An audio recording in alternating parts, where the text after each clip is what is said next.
vamos agora abrir a página internacional. Vamos começar em Portugal, onde o líder do partido Chega, André Ventura, anunciou que é candidato às eleições presidenciais de 2026, apesar de admitir que não deseja ser candidato e que preferia apoiar uma candidatura de Pedro Passos Coelho. André Ventura é candidato à presidência da República Portuguesa. O anúncio foi feito esta terça-feira numa conferência de imprensa. No discurso em que anunciou a sua candidatura a Belém, o líder do Chega sublinhou que tentou garantir que o Chega tinha um candidato à altura das suas aspirações ao longo dos últimos meses, mas que falhou nesta tarefa de encontrar uma alternativa. Esta era uma eleição que não podíamos ficar fora. Como disse desde o início, não desejei, não quis, não ambiciono, não desejo esta eleição. Acho que a maior parte de vocês também não. Nós queremos transformar o país, queremos mudar Portugal. Para André Ventura, o grande objetivo é o Chega disputar a segunda volta das eleições presidenciais. O líder do Chega junta-se a outras candidaturas confirmadas para o cargo da presidência da República, juntamente com o almirante Henrique Gouveia Melo, Luís Marques Mendes, João Cotrim de Figueiredo, António José Seguro, António Filipe e Catarina Martins. As eleições presidenciais em Portugal estão marcadas para o dia 18 de janeiro de 2026, numa altura em que o partido Chega, liderado por André Ventura, tornou-se no segundo maior partido do país. E continuamos a olhar para as notas além das nossas fronteiras. O presidente norte-americano Donald Trump chegou ontem ao Reino Unido para uma visita de Estado de 2 dias que tem início hoje, quarta-feira. É a segunda visita de Estado como presidente àquele país. O avião presidencial norte-americano Air Force One aterrou no aeroporto de Stansted, próximo de Londres, marcando o início da segunda visita de Estado ao Reino Unido pelo presidente norte-americano. Donald Trump viajou na companhia da sua primeira-dama, Melania Trump. O convite a Trump para esta inédita visita foi feito pelo monarca britânico Carlos III e entregue na Casa Branca pelo próprio ministro Keir Starmer no final de fevereiro. O castelo de Windsor será o epicentro da visita, em vez do Palácio de Buckingham, dado que este está a ser alvo de obras de remodelação. Na quinta-feira, Trump vai reunir-se com o primeiro-ministro britânico Keir Starmer na residência de campo do líder britânico em Chequers. Na agenda de Trump com Starmer estará o recente acordo comercial que permite ao Reino Unido contornar as tarifas alfandegárias impostas por Washington. Seguimos ainda com a página internacional. O ex-presidente do Brasil, Jair Bolsonaro, foi levado para o hospital após sentir-se mal ontem em Brasília, com uma crise forte de soluços, vômitos e pressão baixa. A nova deslocação ao hospital surge dias depois de ter sido condenado a 27 anos e 3 meses de prisão.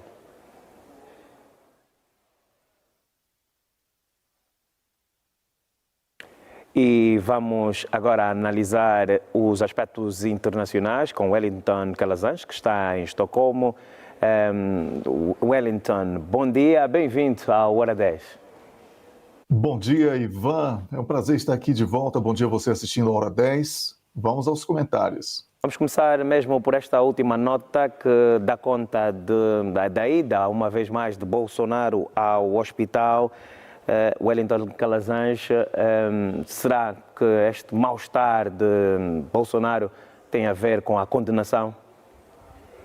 Olha, uma pergunta um pouco difícil assim, né, de ser respondida com precisão, porque questionar se ele realmente está com um quadro clínico que justifique estar internado é questionar a classe médica que está envolvida com isso, né? Então, eu prefiro acreditar que isto seja mais uma das crises que ele vem tendo aí ao longo dos últimos anos, né? E foi internado, inclusive, quando era presidente da República, por diversas vezes, sempre com problemas relacionados às questões digestivas, do aparelho digestivo de modo geral, E, enfim, há também analistas que apontam para sequelas do ataque à faca que ele teria sofrido na sua campanha eleitoral, né, naquele período em que todo o mundo passou a conhecê-lo. Então, Ivan, eu não posso dizer se a situação do julgamento recente impactou a saúde de Jair Bolsonaro, mas eu posso afirmar que não é a primeira vez que ele é internado por problemas ligados ao aparelho digestivo e toda essa complicação aí na barriga. Já que eu não sou especialista, vou generalizar com a barriga, né? Wellington, ou poderá ser também um golpe de marketing político? Não vejo vantagem em apresentar fragilidade. No máximo aí, eu posso ver que, aproveitando a idade que tem, de 70 anos, e também um quadro clínico já conhecido, ele possa, a partir dessa crise, solicitar junto aos seus advogados que não cumpra pena em regime fechado, em algum domicílio penitenciário, e sim que seja algo relacionado a o que chamamos de prisão domiciliar, né, lá no Brasil. Então, esse artifício pode ser, sim, plausível, mas seria um pouco perigoso afirmar que é algo forçado pela defesa de Jair Bolsonaro, porque isso acarretaria, né, na cumplicidade, como falei na abertura, de médicos especialistas que estariam dando atestados falsos de uma condição de saúde. A certeza é que é mais um episódio que traz Jair Bolsonaro ao debate, não é? O nome dele continua em evidência e, politicamente, aquela máxima fale mal, mas fale, né? Ele continua preservando, estando sempre nos holofotes da imprensa brasileira, mas isso também é o reflexo de uma crise sem fim que o Brasil vive.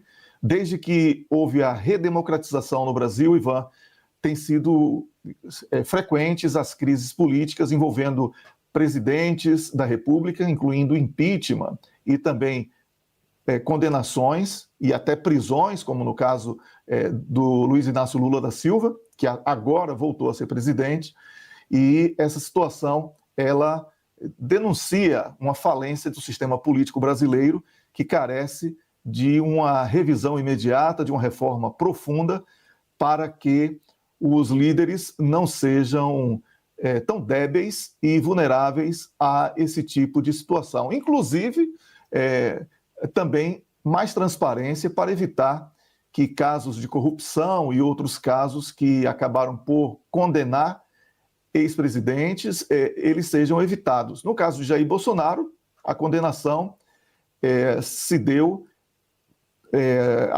em função das provas apresentadas ao STF de que ele havia conspirado na tentativa de um golpe por não aceitar os resultados eleitorais que deram a vitória a Luiz Inácio Lula da Silva. Então, é um cenário complexo e essa situação de Bolsonaro não é um acidente, não é?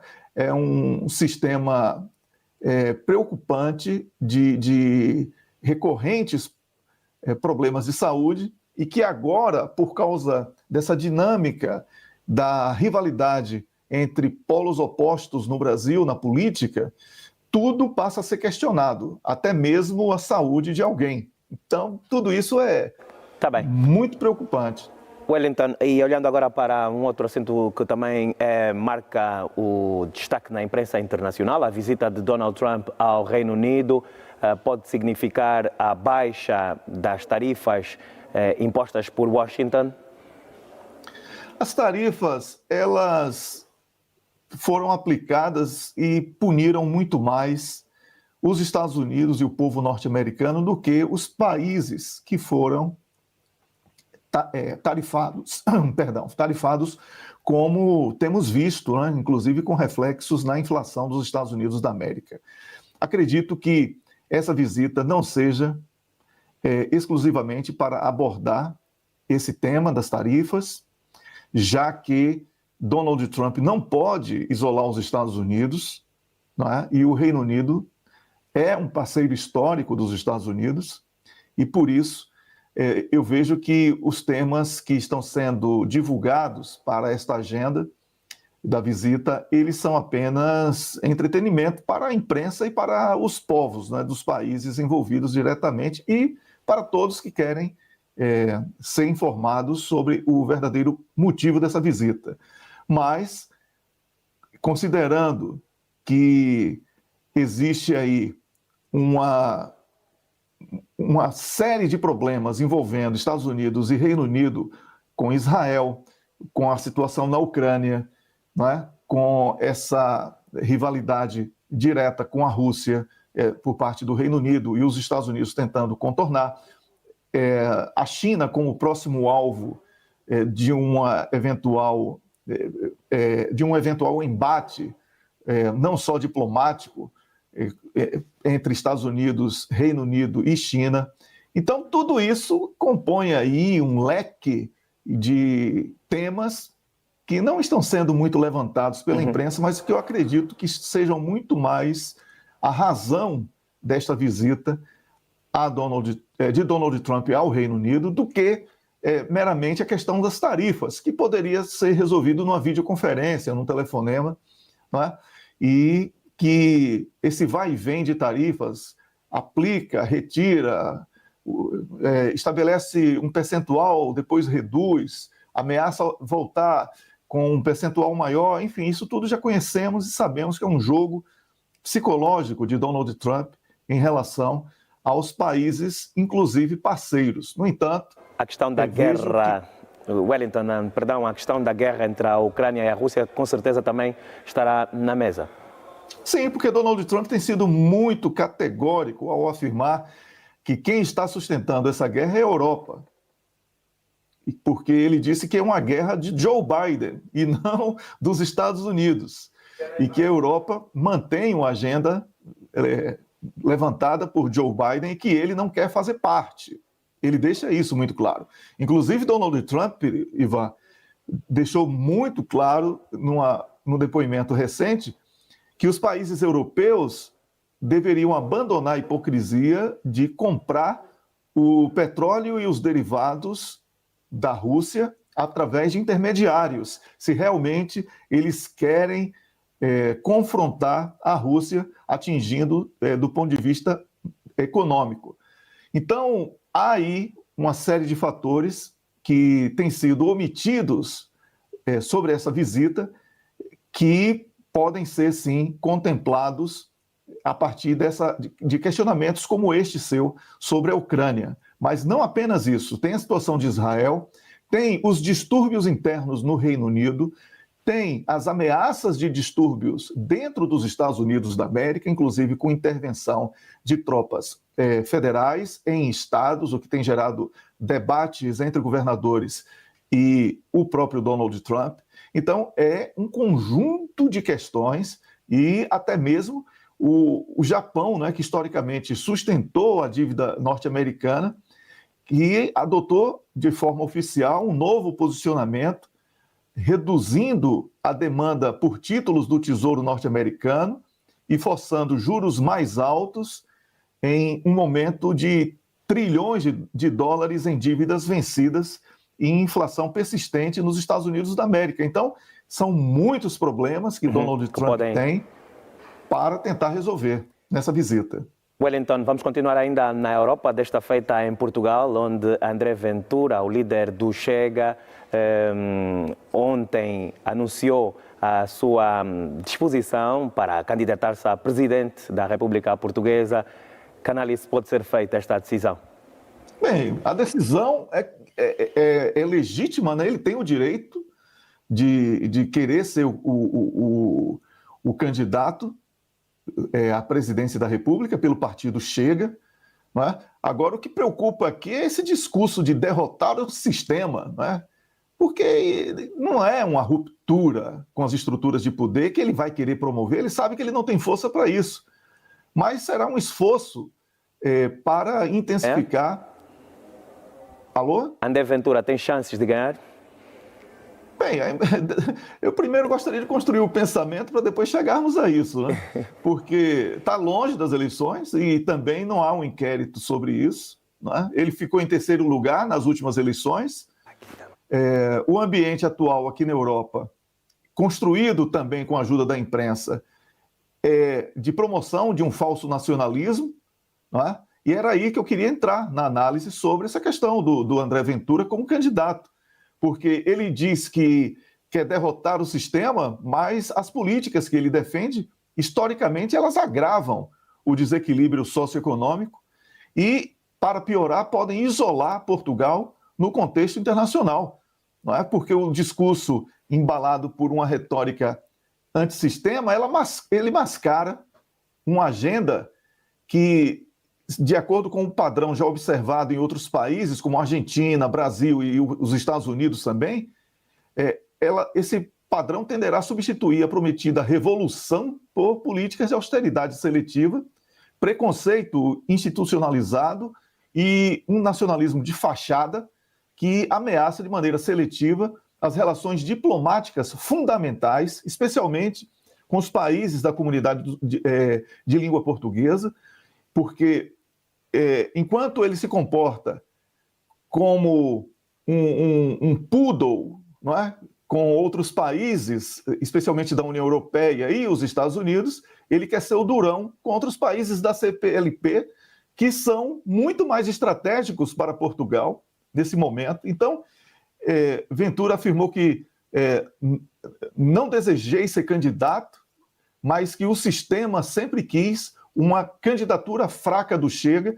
Então ele já entra com um discurso de perseguição, algo muito típico de quem quer chamar atenção e trazer o povo para um vitimismo criado de maneira artificialmente, não é? Porque essa conversa de que ele vai acabar de vez com o bipartidarismo é uma narrativa extremamente manjada, porque ele apresenta todos os traços de quem apenas quer chegar ao poder, né, para se beneficiar desse poder.